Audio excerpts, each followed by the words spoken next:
اب ہمیں لوگوں نے بتایا پل صراط ہے، ہم ایک لمحے کے لیے تسلیم کر لیتے ہیں ہاں پل صراط ہے۔ کیا ہے پل صراط؟ کہا بہت باریک ہے، بال سے زیادہ باریک ہے، تلوار سے زیادہ تیز ہے، جو وہاں سے گزر گیا جنت میں چلا جائے گا، جو گر گیا دوزخ میں چلا جائے گا۔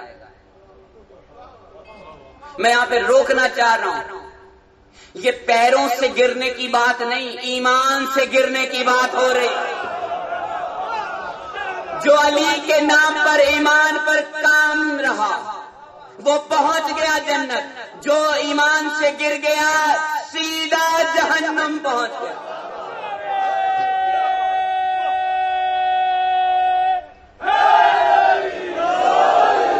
آپ قرآن سے پوچھنا چاہ رہے ہیں نا، اب ہم سے پوچھنا چاہ رہے ہیں دکھاؤ قرآن میں کہاں علی ہے۔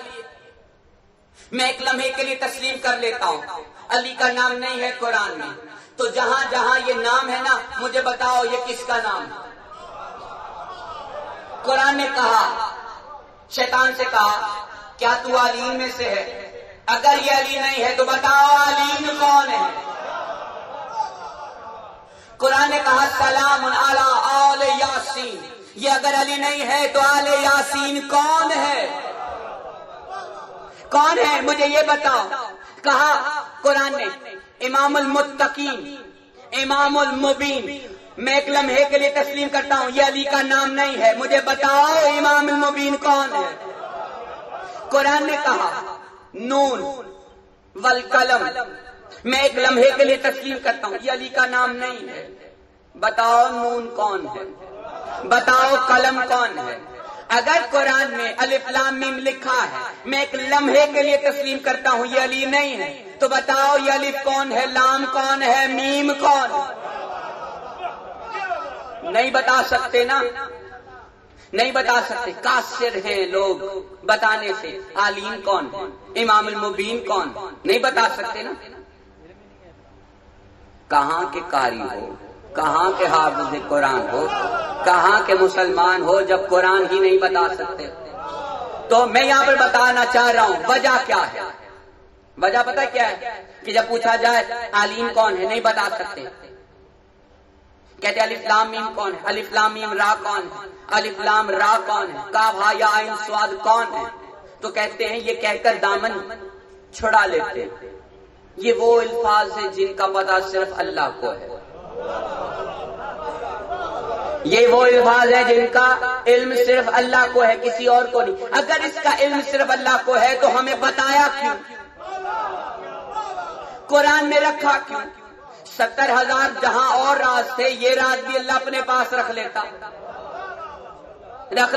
لیکن اللہ نے قرآن میں رکھ کر اور اس کے معنی اٹھا کر بتا دیا، حاصل کرو اس کے معنی۔ جب اپنے جیسوں سے نہیں پوچھ سکتے، وہ نہیں بتا سکتے، تو پھر ان سے پوچھو جنہوں نے الف لام میم لکھا ہے، جنہوں نے الف لام میم بتایا ہے، جنہوں نے آل یاسین بتایا ہے، ان سے پوچھو۔ جس کتاب کی سمجھ نہ آ رہی ہو، بہت سی کتابیں ہیں دنیا میں آپ پڑھتے ہیں، اس میں کچھ چیزیں جو سمجھ نہیں آتی، کن سے رجوع کرتے ہو؟ جو اس کا مصنف جس نے لکھی ہو اس سے رجوع کیا جاتا ہے نا کہ جناب آپ نے یہ جو لفظ لکھا ہے اس کی سمجھ نہیں آئی، ذرا سمجھا دیجیے، وہ آپ کو بہتر طریقے سے سمجھا دے گا۔ کیوں؟ اس نے لکھی ہے اپنی سوچ کے مطابق، اپنے علم کے مطابق لکھی نا۔ میں ایک جملہ کہنا چاہ رہا ہوں، بہت آسان سا جملہ کہنا چاہ رہا ہوں۔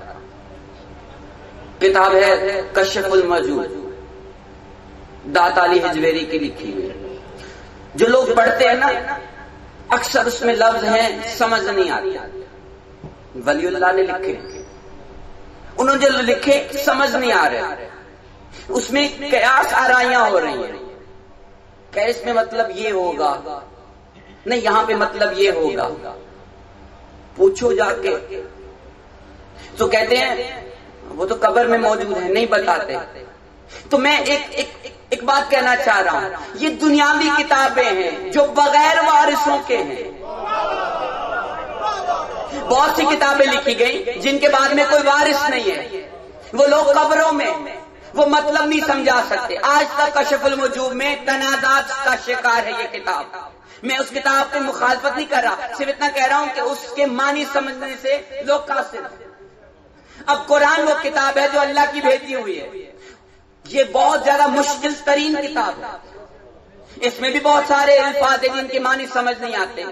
آپ جائیے اللہ کے پاس، اے اللہ بتا اس کا معنی کیا ہے، جائیے نا اللہ کے پاس۔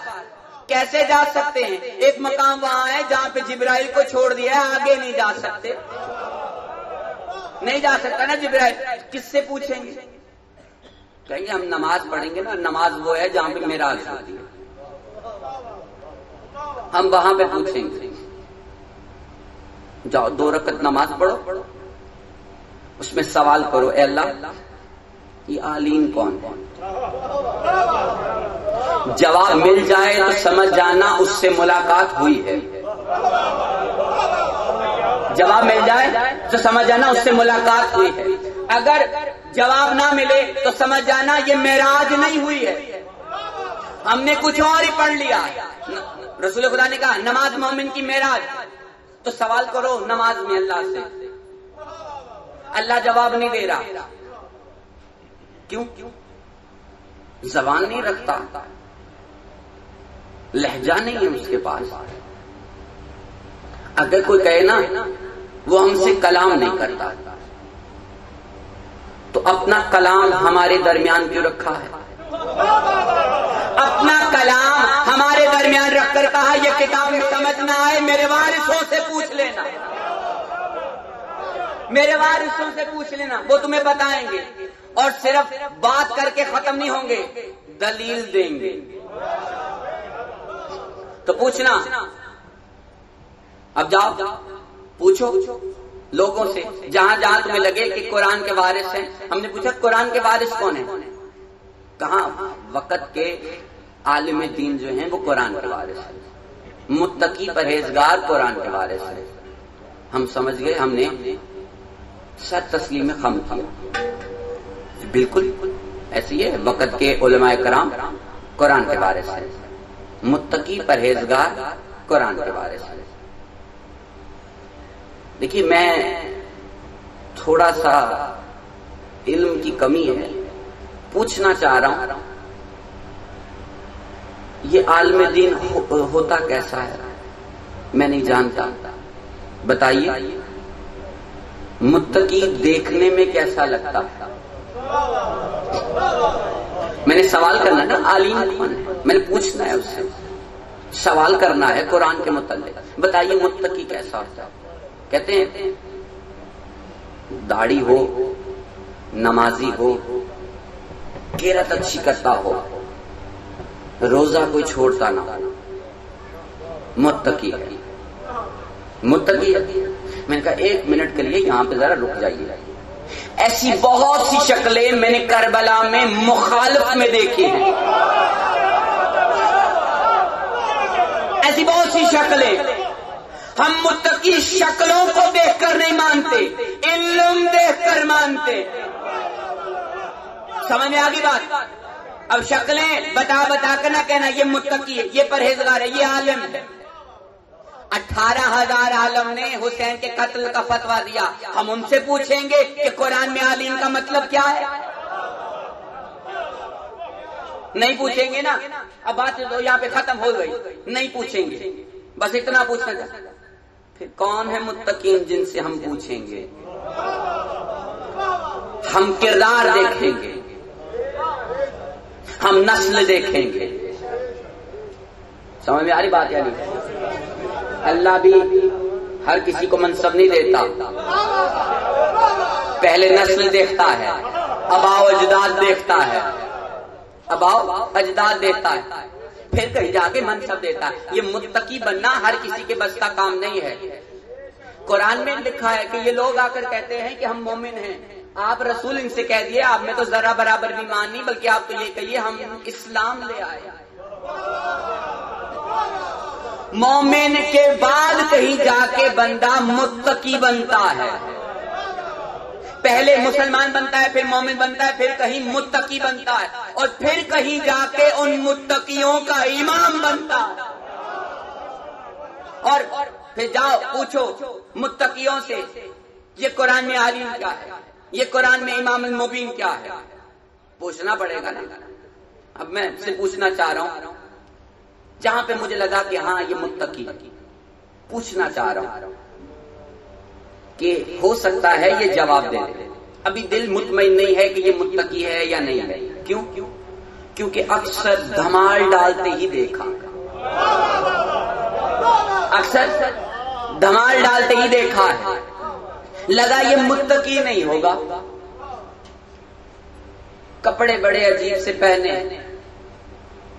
ہاتھ فضا میں رکھتا ہے اور پاؤں زمین پہ بار بار مارتا ہے، شاید یہ متقی ہو، شاید یہ متقی ہو۔ اس سے پوچھنا چاہ رہے امام مبین کسے کہتے ہیں؟ کہا امام مبین بھی سمجھنے کے لیے پہلے تمہیں ہر شے سمجھنا پڑے گی، ہر شے، ہر شے، ہر شے میں بھی آتا ہوں، تم بھی آتے ہو، تمہارے آبا و اجداد بھی آتے ہیں، میرے آبا و اجداد بھی آتے ہیں، تمہارا ملک بھی آتا ہے، میرا ملک بھی آتا ہے، تمہارا محلہ بھی آتا ہے، میرا محلہ بھی آتا ہے، تمہارے محلے کی ہر شے بھی شامل ہے، میرے محلے کی بھی ہر شے شامل ہے۔ جو چیز عقل میں آ رہی ہے وہ شے ہے۔ سمجھ میں آگئی بات؟ اب انہوں نے کہا کہ جو ہر شے ہو اور ہر شے پہ جس کا اختیار ہو وہ امام المبین۔ میں ہوں علم کا تھوڑا سا کمزور، پھر نہیں سمجھ میں آئی، کون نہیں سمجھ میں آئی، یہ بڑوں کی باتیں ہیں، یہ ہم جیسوں کی سمجھ میں آنے والی نہیں۔ پوچھا کون ہے جس کے پاس سارا اختیار ہو، جس کے پاس ہر شے پر اختیار ہے، ہر شے پر۔ سورج پہ اس کا اختیار ہے، چاند پہ اس کا اختیار ہے، موت پہ اس کا اختیار ہے، زندگی پر اس کا اختیار ہے، غصے پر اس کو اختیار ہے، نرمی پہ اس کو اختیار ہے۔ اب میں نے دیکھا نا کہ بھئی بہت سارے لوگ ہیں جن کے پاس بہت سارے اختیار ہیں، غصے پہ اختیار نہیں، غصے پہ اختیار نہیں نا۔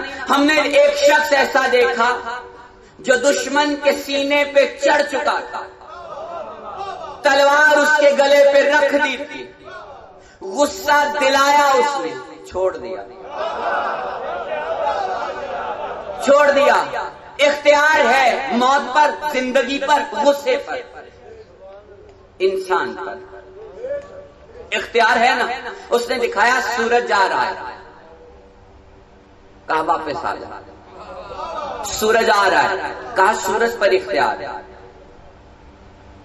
ستارہ جو کبھی ٹوٹ کر غائب ہو رہا ہے، وہ ٹوٹا، کہا غائب نہیں ہونا، دہلیز پر آ رہا، وہ آ رہا ہے، وہ آ رہا ہے۔ جب رسول خدا معراج پر گئے، کائنات کی ہر شے رک گئی سوائے ایک بستر کے، سوائے ایک بستر کے، وہ نہیں رکا۔ کوئی اگر کہے نا رک گیا، ہر شے رکی ہے تو علی کا بستر بھی تو رک گیا، علی بھی تو رک گئے۔ میں کہنا چاہ رہا ہوں اگر علی رک گئے تو پہلے پردے میں کیسے پہنچ گئے؟ پہلے پردے میں کیسے پہنچ گئے؟ یہ اختیار ہے علی کے پاس۔ اب جس کے پاس ہر شے کا اختیار ہو وہ امام المبین۔ اب مجھے پھر بھی نہ سمجھ میں آئی، میں نے پوچھا بتائیے جس کے پاس اتنا اختیار ہو